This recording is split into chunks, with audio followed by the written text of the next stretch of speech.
छोराछोरीको नाम राख्दा भगवानसँग मिल्दो नाम राख्दा।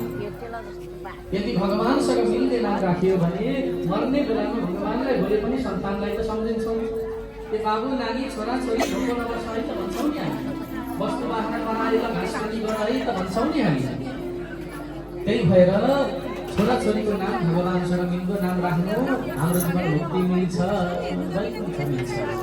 भनिया त हो अहिलेका नाम त लेडी पेडी दिदी पिपी सुनि साध्य छैन। कसै झिकेर लिएर जानु ल यहाँ जानु हैन जानु हैन अहिले हाल्नु तल गयो भने त त्यही पिकी पिकी राखेर ठाउँमा मधुसूदन केशव गोविन्द गायत्री सावित्री दिदी चिन्नु हे मधुसूदन भनेर सावित्री दिदी त हो जान पाइन्छ होइन अब त्यस्ता नाम छ भने सुधार्नु होला।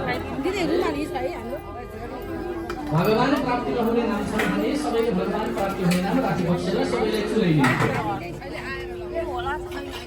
आज अजामिल आत्माले वैकुण्ठ प्राप्ति गरे महाराज।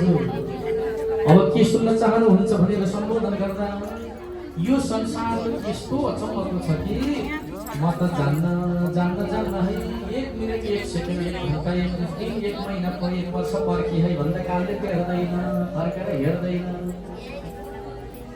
समय पुरा भएपछि जानुपर्छ। लिखिता विधाता निधारमा जे लेखेको छ त्यो पनि भोग्दै पर्दो रहेछ। एक दिन के भयो भने